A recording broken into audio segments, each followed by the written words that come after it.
Want to go ahead and be able to get started here. Dr. Jean Bernard has also joined us. She's head of the BSN program at App State in general.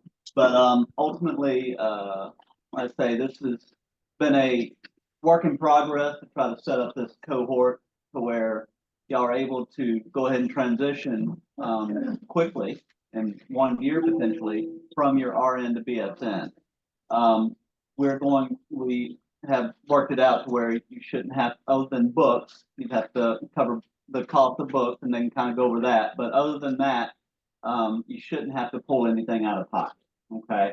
We'll get to how that part works and everything. But first, I wanted to let Mary Coleman go ahead and take over and talk to you about the program in general, and then we'll start getting into those details.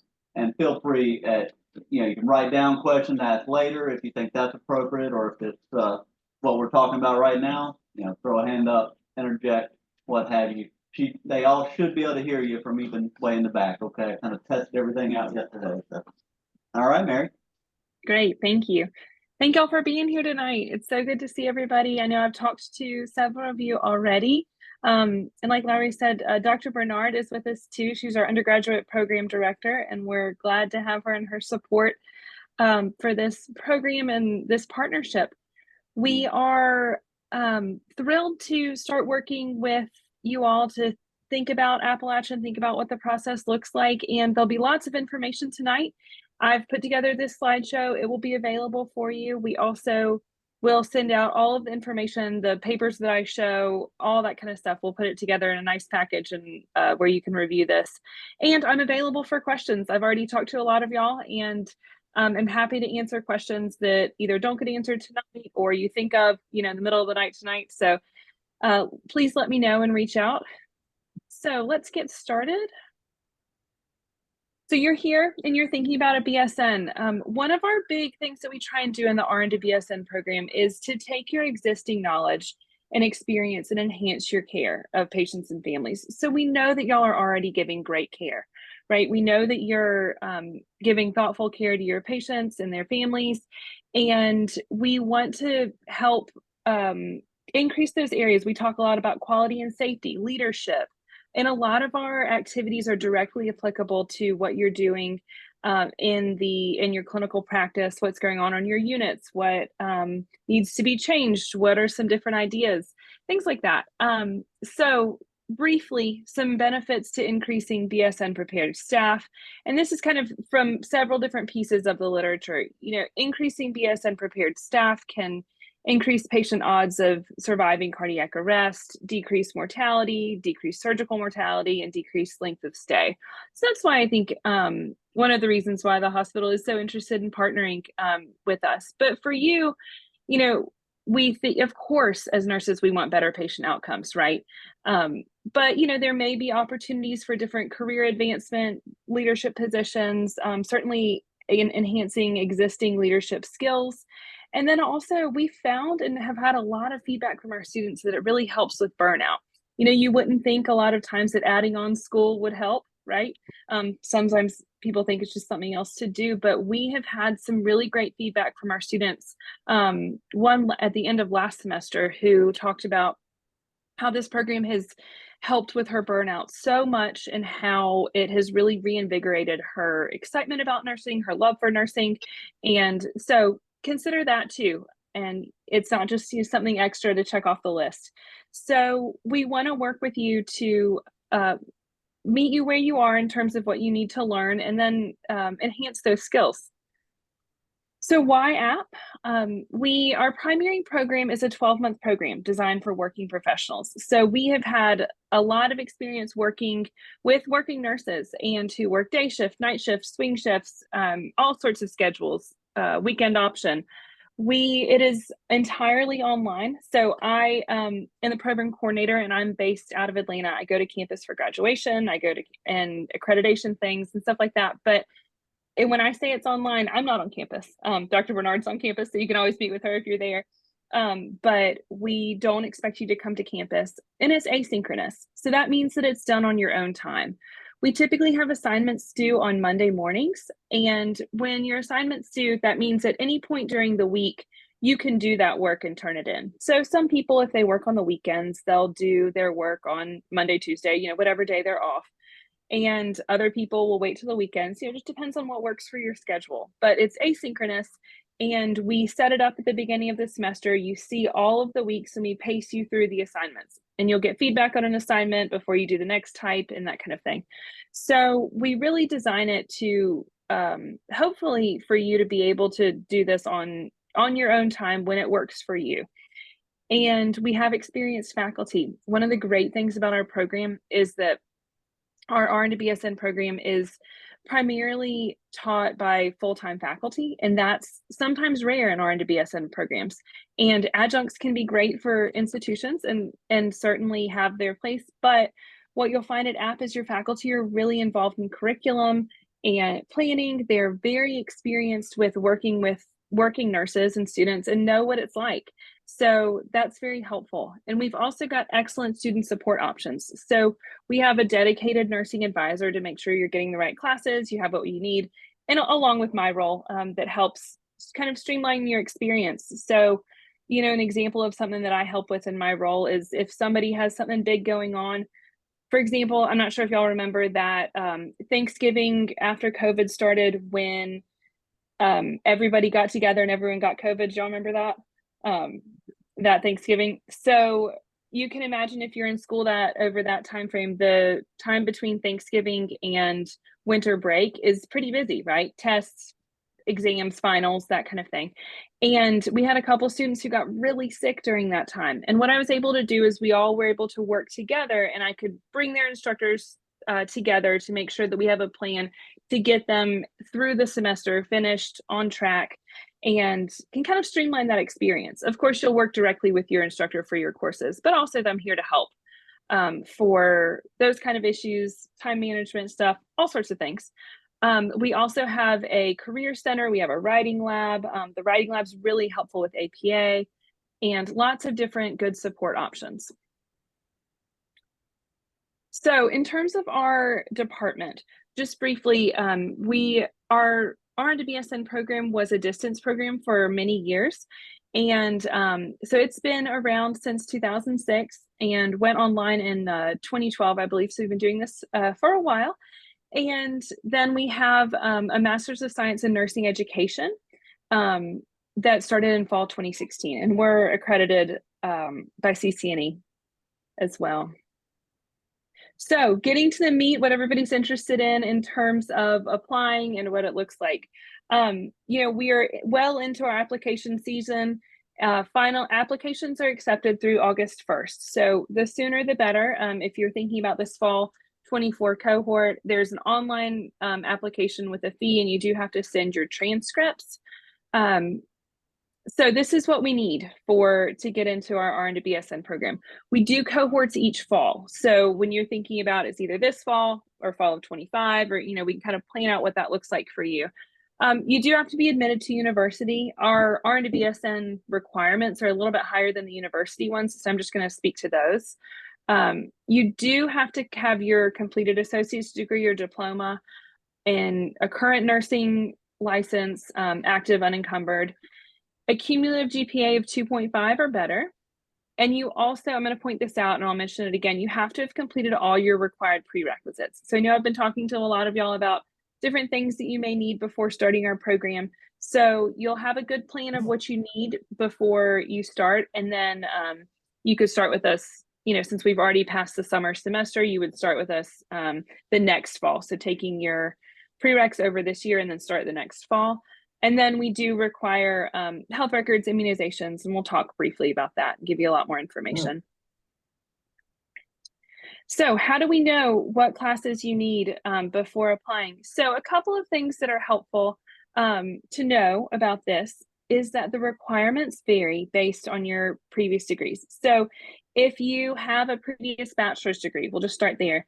We require the nursing cognates only. If you have a AS or AA degree, then we consider the nursing core met. I'm going to pull this document up and I'll send this to you. So this is our nursing core here. And these are our required classes. And then we also have the cognates, and that is like A&P, micro, developmental psych or growth and development, and statistics. And so these are the cognates, these are the core. We do only transfer courses with a grade of C or better. And you have to have 60 hours total to come into the program. So some people, depending on your degree, may need some elective hours, and we can talk about that. But so this is, and I'll send this out so you guys have it. This can be a lot to navigate. This is a good checkoff sheet. It gives some options, but we are also more than happy to do a preliminary transcript evaluation for you. And I know we've done several for people already.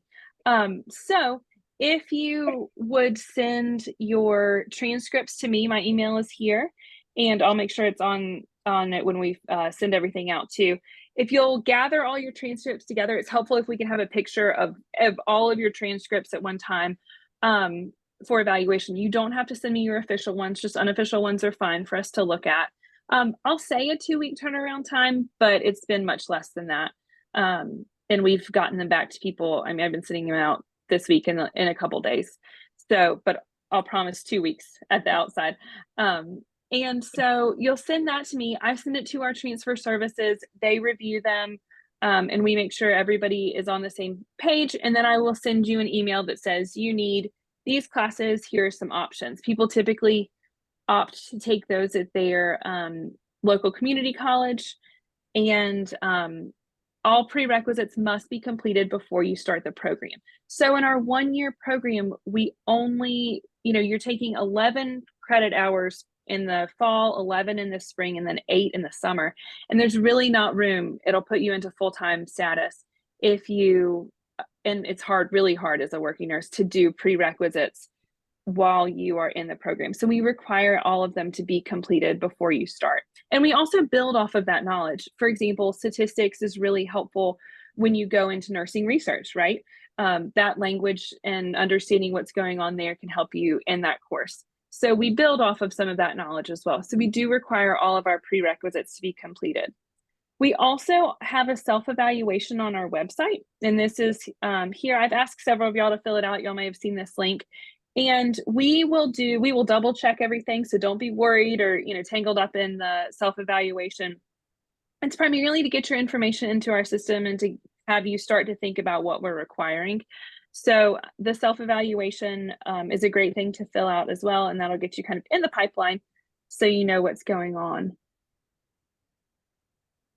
In terms of transfer credit courses, all of the courses in the RN to BSN program must be taken at App. So if you've started a program somewhere else or have coursework from a previous RN to BSN program, that does not transfer to our program because we have to have 30 hours at Appalachian to graduate as an app grad. So we have to do all of our hours within the RN to BSN program. We do have an articulation agreement with the North Carolina community colleges, so it helps the credits transfer without difficulty. So we'll work through those. Again, you do have to have a C or better for them to transfer, but we have an articulation agreement that we use to help us know what classes transfer as what. And then a special thing that we do, and to give you credit for your nursing classes. So after nursing 3011, which is in the first semester, you get 30 credit hours for previous learning and clinical competencies. So that is essentially that your specific classes for your ADN and your clinical classes don't transfer very well. So what we do is we kind of give you a bundle of credits for those. You don't have to do anything for it. I do all the behind the scenes stuff. So you get those. So it puts together a bundle of the 60 credit hours that you brought in at App, and then 30 credit hours for your previous learning, and then the 30 credit hours that you take with us as well. So that puts together your 120 hours to graduate as a BSN prepared nurse from Appalachian State. So we've got a lot of resources on this website on our transfer.appstate.edu. We've got a course equivalency tool, and we are happy to talk you through advising. We've got different transfer guides, and then the self-evaluation that we talked about also. So lots of good resources available, and we'll make sure that you get those in an email too. So thinking about the courses, thinking about what the program looks like. So our program, this is our 1-year program. We do have 2 and 3-year options. Our 1-year program has historically been our most popular. It was the only one we offered for a lot of years. And during COVID, we added the 2 and 3-year plan because we know people were working mandatory overtime or had kids at home, lots of different reasons. So our most popular by far is this 1-year program. It is probably around 15 to 20 hours of work per week. Some weeks are going to vary, right? It depends on your experience in the classes. For a good example of this is nursing informatics. In that course, one of the things that we do is we put together a PowerPoint, and we also put together an Excel spreadsheet. And so if you're experienced in Excel and you know how to make a graph in Excel and do formulas, then that probably doesn't take you nearly as long as someone who would need to learn that from scratch, right? So it depends on your experience level, and you may find that the Excel PowerPoint took you longer, but a different assignment in health assessment didn't take you long because you do that part better. It depends. And so but a good estimate is 15 to 20 hours of work a week. So it's more than a day of work. So you have to plan that, think about what that looks like with your life, but it's a 1-year program. So if you commit to school and work during that time, you probably don't have time for a lot of vacations or extra stuff during that time. It's very doable, and we have students do it every year. So when we look at our program, in the fall, you start with health assessment, informatics, and concepts of professional nursing. So health assessment briefly is, you all are assessing patients regularly already. We're going to start to look at some of those abnormals where we talk about things like S-bar plus R, good handoffs, motivational interviewing, lots of different things to kind of enhance our communication. Nursing informatics, we look at the electronic health record. We talk about what a good PowerPoint looks like, what a good Excel sheet looks like, how we communicate our information, how we're using AI in healthcare, lots of different, this class is quickly evolving, right? Concepts of professional nursing looks at what does it mean to be a bachelor's prepared nurse? What does it mean to write a letter to an editor or think about different policy decisions? And then nursing care of communities is what it sounds like. And we think about the community as our patient instead of as the individual. And this can be really helpful in getting you plugged into different resources. And we have students do their main assignment in this class in the county that they live in. So you think about things. And so then that gives you a good basis on how different things you could refer patients to and resources available. Nursing leadership and management, we look at budgets and your leadership style and all sorts of different things in the leadership arena. Nursing research, we start to think about evidence-based practice. It's kind of threaded through the program, but we look at this specifically in research, and we look at what a good study looks like, different types of studies, how to talk about those and evaluate them. And then nursing care of older adults is what it sounds like, right? And then professional nursing synthesis is a really neat class at the end. It's one of my favorites where we really put everything together that you've learned all semester or all year, really, where you take information from different classes and you put it together to improve a problem that you identify in your workplace, typically is where people do this. And you talk to a manager, you talk to staff members and think about what is an issue you want to fix. So we've seen students do great projects like one student during COVID tried to figure out how to change their typical flu shot clinic to how do you do that socially distanced that first fall of COVID, and they implemented that. Other places talked about how to do other students, talked about how to do a float pool and what would be fair, how you change that, how you would staff it, or how to turn their unit into a locked unit. Another student did something on how to have iPads for patient education and streamline that process. Lots of different things, and we go all the way through that process, through the proposal, right up until you actually implement it. So we don't implement it in the class. We do have lots of students who go on to use that and actually implement them for clinical ladders or just for their own improvement of their units. So lots of great projects come out of this, and it can be a really neat time to put your skills to the test and start to think about what it looks like in your practice. So that's a really fun course. So this is our 1-year program. It runs August to August, really. and you finish the next summer at the end of the summer, and that is when you will graduate, and you can put your BSN out after your name and everything, and then we have a commencement ceremony in December after that. And then this is our 2 and 3 year plan, essentially same classes, and you'll see the courses over the same semesters. And our 2 year plan starts with 2 classes per semester and then goes to 1 class for the second year. And then our 3 year plan is 1 class per semester for 3 years. Other information about the program, clinical is a big question that we get a lot. It looks much different than, I'm not going to be standing over your shoulder watching you give meds. It looks like it's non-traditional and asynchronous. So it may be projects, research, different simulations. For example, you may speak to a nurse informaticist and talk to them about what it means to be in their role, how they communicate with the interdisciplinary team.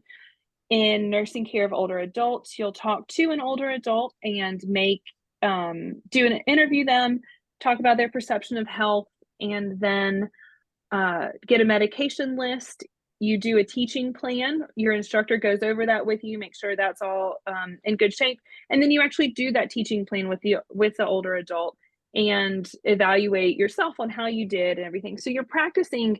Your instructor is interacting with you, talking to you, going through the process with you, but it's really on your own time. So it's when it works for you.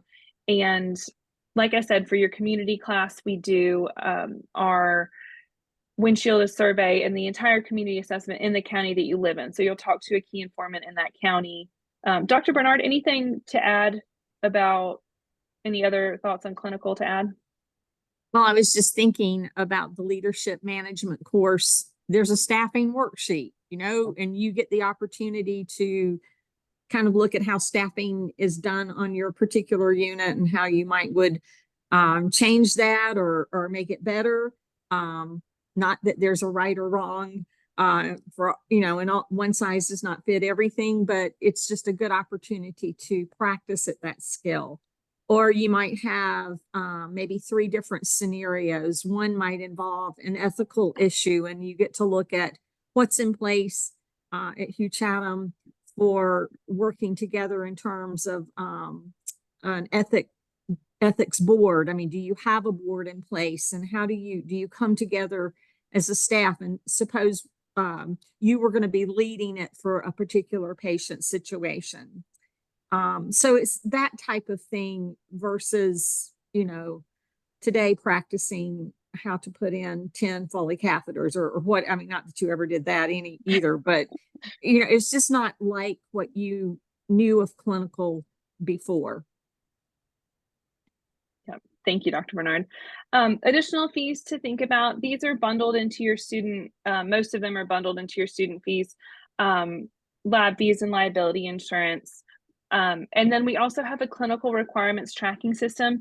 We use Complio. Some of y'all may have used something called Castle Branch before. Has even heard of that? Some people have heard of Castle Branch before. So we use Complio, and that helps us make sure your nursing license is up to date. It has a drug screen and a background check involved, those kind of things.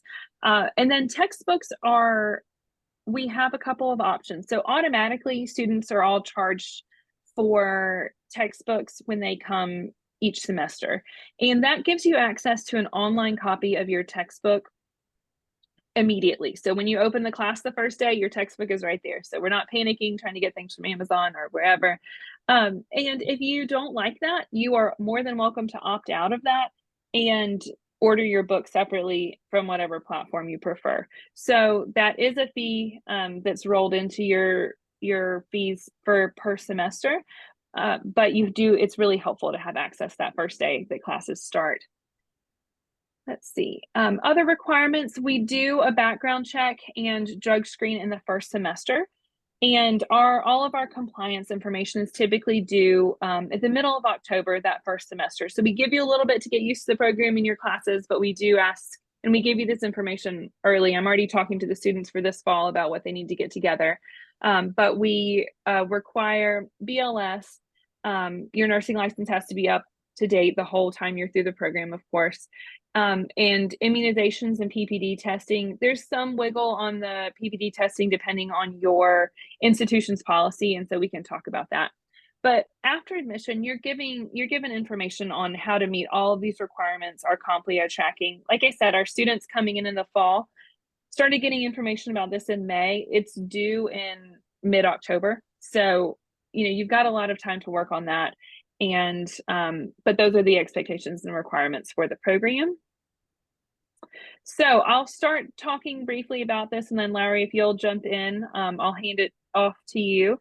So I understand that Hugh Chatham is willing to help with the tuition fees, that kind of thing, starting in our first cohort. So those of y'all who will be able to start this fall with 1 year of work post-graduation, later cohorts, 2 years of work post-graduation, and with a plan in place also to help you get those prereqs completed. Larry, do you want to add to this?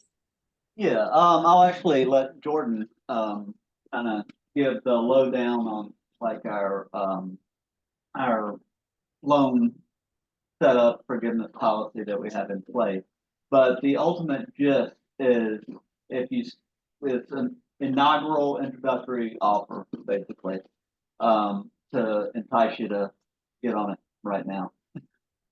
So if you start school in fall, whether you have to do prerequisite or you're able to go right into the RN to BSN program, then post-graduation, you will have a 1 year commitment for loan forgiveness. It's normally set up for a 2 year commitment post-graduation. So that's the kind of carrot dangling, the come on, let's do this now opportunity, so to speak. But the idea is no real out-of-pocket expense. Like I said, the books were the main thing, or the only thing that we were not going to cover. So you'll have to do the book thing. But my understanding, Mary, I know it probably varies year to year, but roughly what are we talking about for the cost of the electronic books? For the fall and spring, I believe it's $250, $270 per semester, and then it's $65 in the summer. But then it depends on of course where you find them and everything. If you opt out of our virtual textbook option, they say that's typically 40% less or so than buying a new copy of the textbook. But we all know you can find used copies and things like that. So yes, it's $270, I believe, for right now. Dr. Bernard, does that seems about right. Yeah. Okay. But so, there are many sites that you can go on, and I guess you're going to ask me what they are, and I'm drawing a blank right now, where you can get them much cheaper. And it's ideal that you have the current edition, but I can tell you that many a student has used the earlier edition and has done just fine. Sometimes that makes it tricky when you're citing something, but if it makes sense, I've never really, I personally as an instructor have never said, you're using the wrong edition. If it made sense and you could keep going with the assignment, I accepted it. I'm going to defer to my RN to BSN director to see if she would say that's okay. Yeah. I think that if you look at things like our health assessment textbook, we know that health assessment isn't rapidly evolving. Sometimes we see a big change in our informatics, right? We're seeing a quickly growing and changing field, but and we try hard to not just change versions of the text for fun when they let out a new one. We try and make sure there's substantive changes in the editions that are worth changing editions for. Yep. Okay. And then when it comes to the prerequisite stuff, we do want you to go to one of the community colleges for that. So the loan plan is set up to cover the cost at a community-based level. So shop that out. And yes. What's the estimated cost per credit hour? HR pays for it. Do you recall right off? I'm sorry, I didn't hear the question. Say it again. The cost per credit hour. At Appalachian, it's $204 per credit hour.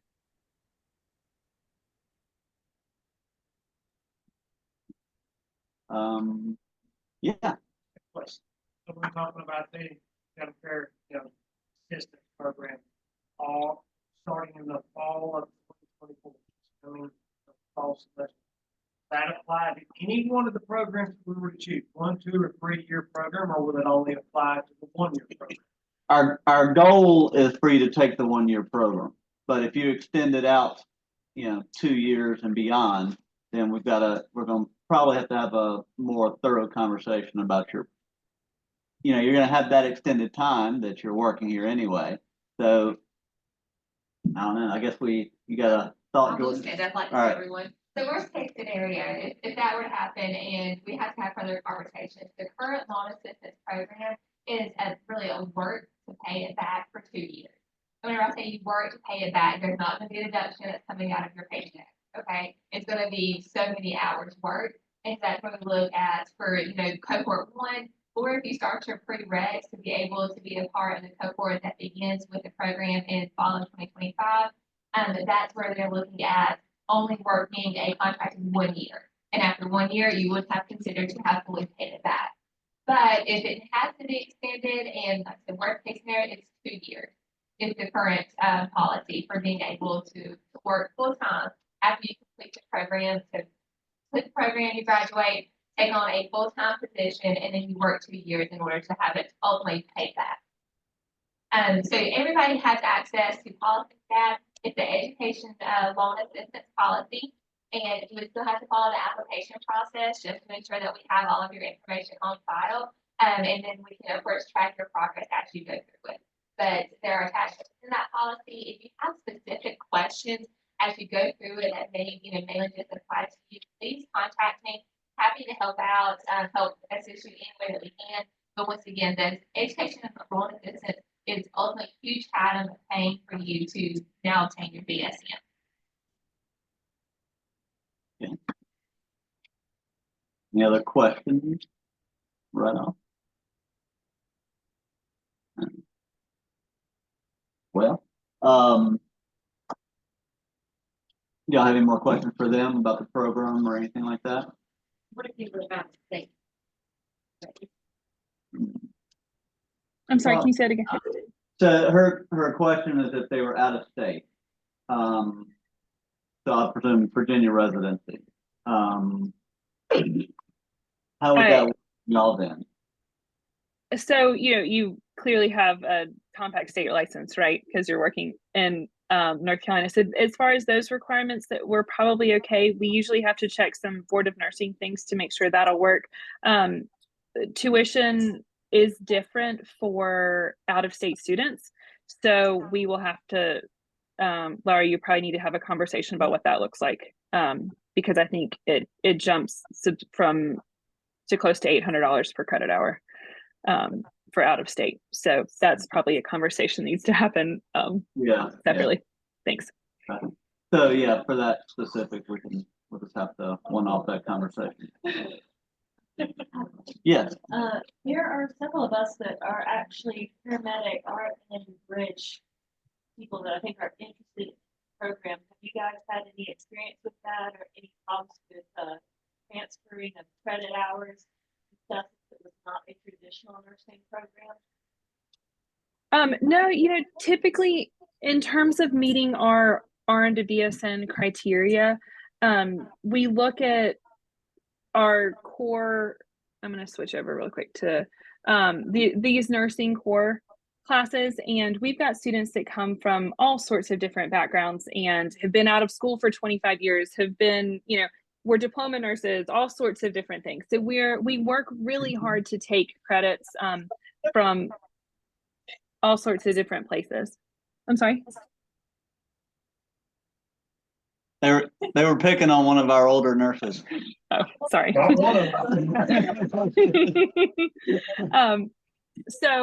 So we are experienced with how we do credits from other places, and we try our best to accept as many credits as we can. You know, they have to be from somewhere accredited and that kind of thing. But yeah, we have nurses. We've certainly had nurses who've been paramedics before come through our program. Is it generally it's problem getting, if it's 10 years or more? That's the other thing you're getting into, is a lot of us are a second go around of careers. Yeah. No, it is not typically an issue. It can be a problem for sometimes other students in the university have to go through a different process. We in the nursing department know that happens a lot in nursing, and so we've streamlined that for you. And we take credits, 10-year credits or older all the time. What you get into and where we help with this is that sometimes these course numbers looked different on your transcript, you know, 10 years ago or longer. So we can help with those equivalencies, and we pull old course descriptions and make sure things match and that kind of thing. So we do that all the time. And it's not typically an issue. So yeah, we've accepted credits from, you know, and you know, people go to schools that eventually close down or things like that. We've worked through all of that with people before. And would you just repeat, so if you have like your ADN, you need just the nursing core classes, or do you need both the nursing and the college? If you have your ADN, you need the core and the cognates. Some people along the way get an AS or an AA degree while they were doing their nursing classes too. Then if you have an AA or an AS, we consider this core met, and you just need the cognates. So it depends on people's previous coursework and that kind of thing. If you have just to make sure everybody's clear, if you have an AAS, that we will look for the nursing core, you know, course by course. So if you already have a bachelor's degree, then we're looking for just the cognates. So A&P, micro, developmental psych, and stats.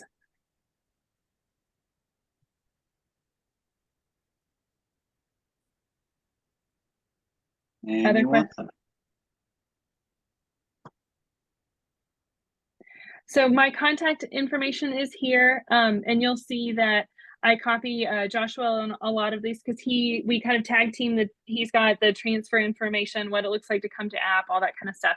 So we're here, we're happy to help. No question is too small, things you're worried about, or if you think of things later and can't remember what I said, we'll send out this recording. But if you don't want to search through it, feel free to email me and we're happy to help. Okay. And then, you know, I also teach in the program. Dr. Bernard teaches in the program. So you'll see us as instructors as well throughout your courses.